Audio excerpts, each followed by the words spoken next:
A new trial tarnishes President Trump's image as the ultimate winner. Here, the art of trading can be exposed as the art of stealing. Donald Trump couldn't afford to miss his civil fraud trial, which begins in New York on Monday. But the choreographed convoy of Secret Service sous-vides, fiery rants about politicized persecution and courtroom stare-downs were a now familiar attempt to turn his trial date into 2024 campaign fodder. It was even deeper than that. Before we get started, be sure to subscribe and hit the notification button to be notified when we post great videos. Let us know your possible suggestions by leaving your comments below. This time, the real estate shark has returned to its former hunting grounds to protect a threatened empire. A Manhattan skyscraper bore his name in large golden letters, ultimately carving out the myth of his career as a billionaire, which increased his fame and led him to the rebel White House. This gave rise to its rise as a... It's no good to be accused twice. Being faced with 91 criminal charges is terrifying. But the New York fraud scandal threatens to shatter President Trump's cherished self-image as the ultimate winner. That could be the worst for the former president, who continues to tout golf resorts, hotels, airplanes and businesses in his campaign speeches as evidence of his own great business acumen. It's a fraud. It's a deception.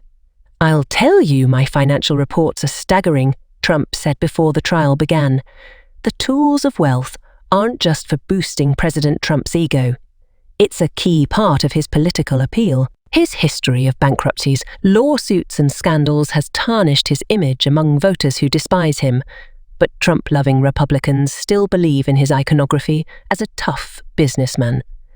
That image was further reinforced by NBC's The Apprentice, which helped transform the reality TV star into the president and modern-day American firebrand. From taking kids on helicopter rides at the Iowa State Fair to commanding the pilot of a private 757, to circle the field as speakers belt out the theme from the movie Air Force, one before an airport rally.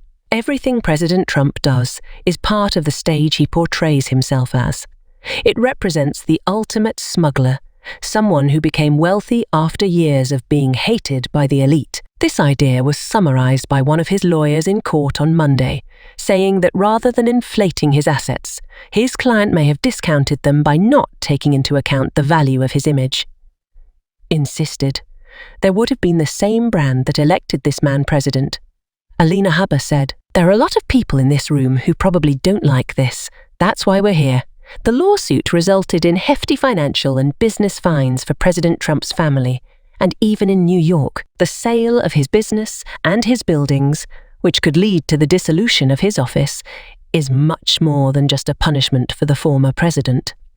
It is targeting Trump's core. They're hitting him where it hurts. A source told Gistlovers' Caitlin Collins about Trump's decision to attend Monday's trial. New York Attorney General Letitia James, who is suing for at least $250 million in fines and hopes to block the Trump organization from operating in the state, said Monday that she believes Trump's enemies are doing his bidding.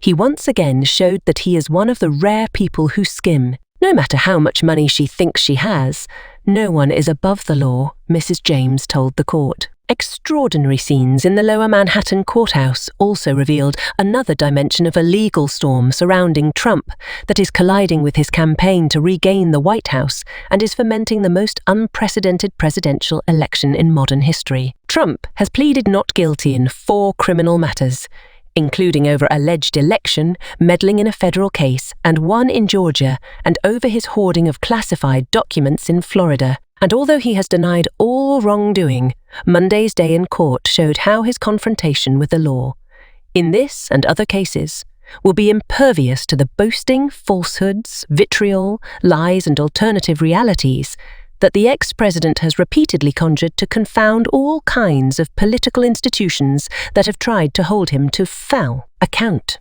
Outside the courtroom, Trump raged about how he had shown up in person to watch the witch hunt and blasted James, a Democrat and a black woman, as a racist. He dismissed Judge Arthur Engeron as a disgrace who should be disbarred for ruling last week in a summary judgment that the former president and his adult sons had committed repeated fraud ahead of the civil proceeding that will try 6 other claims, including conspiracy to falsify business records and insurance fraud. There's no jury in this case to intimidate, but the ex-president's rhetoric mirrors his verbal savaging of other prosecutors and judges in his multiple legal cases.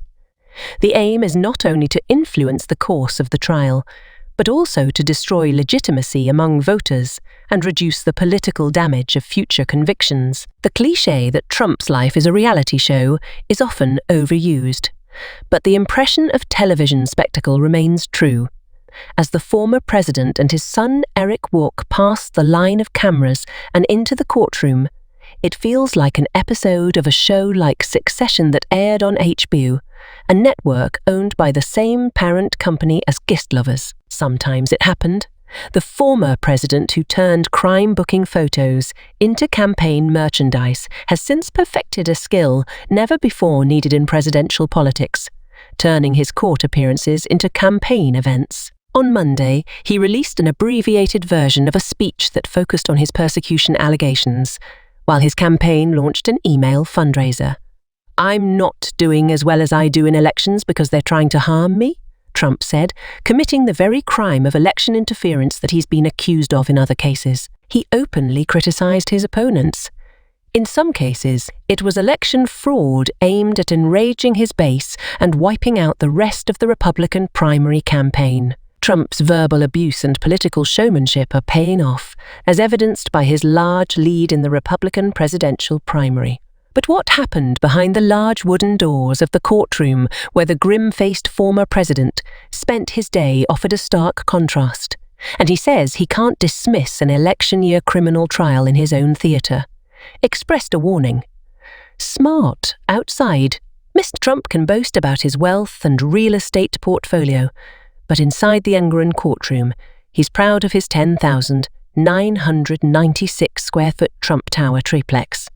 It can't magically transform into one of 350,000 square feet, as James claims in his lawsuit, which he changed based on estimates of Trump's estate and ultimately his net worth. Engeron wrote in its summary judgment that this action alone resulted in an overvaluation of between $114 million and $207 million. The justices coined a phrase unique to the case to summarize Mr. Trump's unique political approach and demonstrate how it can fail under the law's strict evidentiary standards.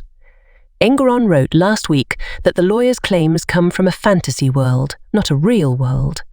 Trump's fantasies aren't limited to real estate. After all, this person has been proven to have lied thousands of times during his time in office, despite testimony from a former Justice Department, multiple court losses, and vote recounts and audits. This is a former president who still claims he was fraudulently deceived. The Democrats' massive voter fraud practices left office in 2020. The standard of proof in civil courts is much lower than in criminal courts, but the sorting of Mr. Trump's claims and the allegations against him in criminal proceedings could look even tougher next year.